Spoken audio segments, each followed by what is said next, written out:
Hey, this is Alan Curtis Meisner, otherwise known as the Dragonmancer, and of course, ever with me are my lovely assistants, the tortoise, the mouse, and the eagle. Now, today's picture that I'm looking at right at this moment would be a portrait of Lore, and it is a meme that says something to the effect of, "I'm such a nerd that I could probably quote, really talk nothing but Star Trek quotes my whole life."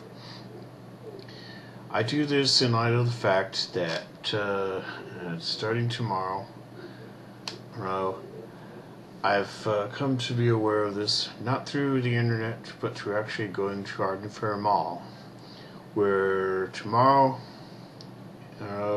is the first day of a weekend in which those who are interested in Star Trek, or basically just going to do a little bit of shopping, they get to get an experience with Star Trek courtesy of that and a organization known as MAC. Now, I don't yet know what MAC is for short for.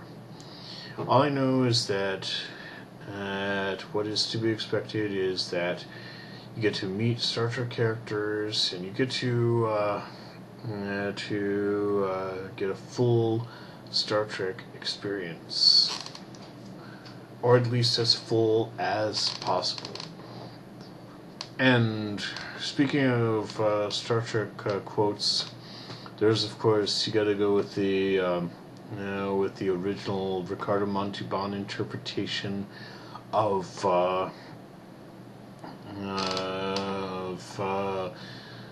Khan Noonien Singh. There it is. At first I was thinking, yeah, I'm not going to remember that. Luckily, though, I was able to remember it. So here is the quote. I will chase them around the moons of Nydia, and around the Antares maelstrom, and through perdition's flames before I give him up. And I'll be the first to admit that Ricardo Montalban is probably turning in his grave now as a result of such a really bad Spanish accent.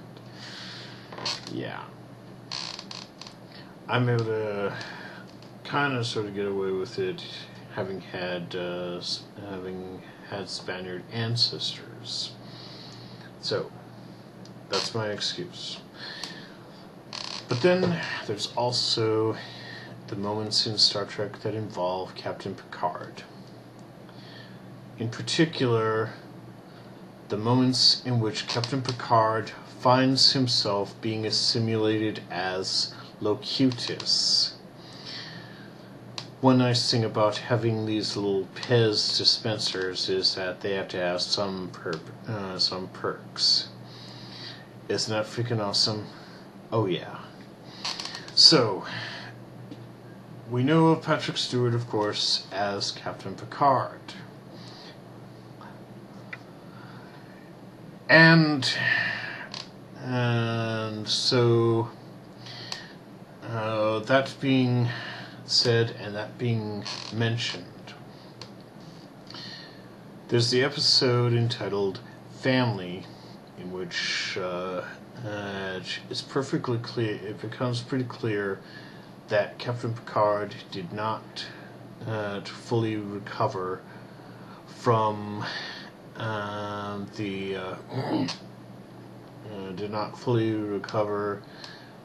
his experiences with the Borg at this point in time.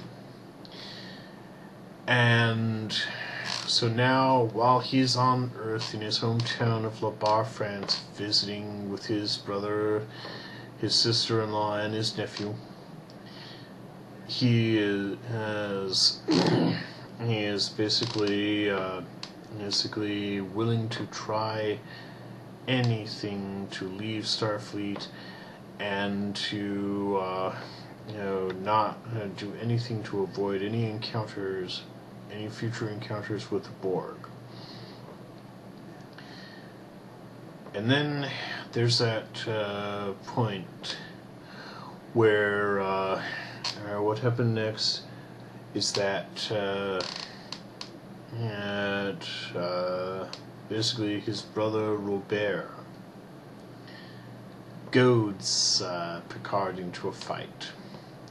Practically knocks down a couple of the grapevines, and on his brother Robert's vineyard.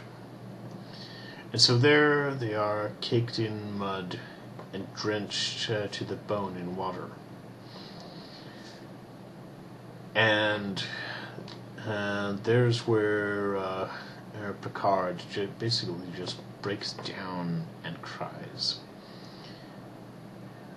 They use, referring to the Borg, he states, "They used me to kill.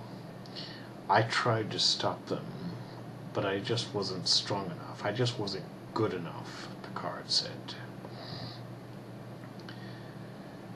And there is Robert Picard just saying, he's just amazed. Wow, my brother is human after all. And then he gives his brother this unique insight. "This experience will be with you for a long time," he said to his brother. "And this will be with you, and I'll be with you for a very long time." And then Robert points out to Jean-Luc, Captain Jean-Luc Picard. And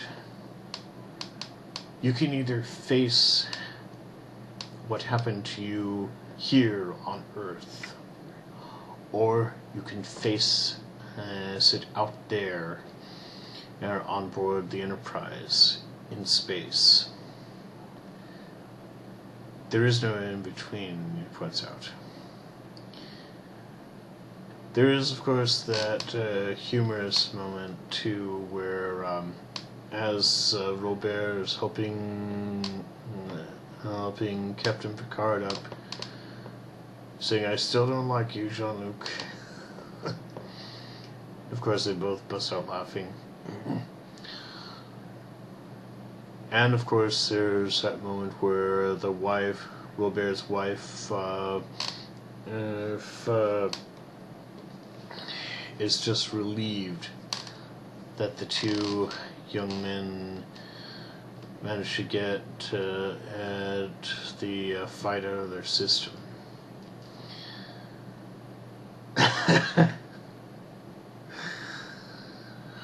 So, and now that when you really think about it, anyone who's ever seen that episode, and perhaps even the Star Trek First Contact episode, in which basically Picard is being very much like Captain Ahab. Fitting because, of course, not too long after Star Trek First Contact, Patrick Stewart gets to moonlight in the very role of Captain Ahab.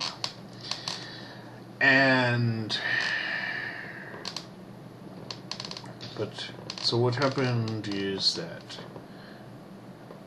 Picard is, in the same way that Ahab was obsessed with Moby Dick, there was Picard hell-bent on, above all else, destroying the Borg. He points out, "It must end here." That's not exactly the best Picard impersonation, but you get at the point. If you've seen the movie, you know what I'm talking about already. If you haven't, sorry that I spoiled it for you. But then there's a woman named Lily who he met, who was from the time period in which they were at, and Picard it was through Lily that Picard was able to come to his senses again. And so yeah, when you really think about it, there's a principle right there. Just like in the family episode, whatever problems that you might find yourself having, you can either face them, you have to face them eventually. Either here or there, wherever you are, or wherever you're trying to avoid, and to face the problems. And then another message from Picard is that when you really think about it, it's an utter waste of time and energy to focus too much on that which has caused you turbulence. In other words, don't be like Captain Ahab. Don't chase someone around the moons of Nydia, or around the Antares Maelstrom, or around through perdition's flames. And definitely don't be like Ahab, who swore that he would pursue Moby Dick around the Cape Horn and around the Cape of Good Hope and through the Scandinavian Maelstrom and through the fires of hell before he decided to give up.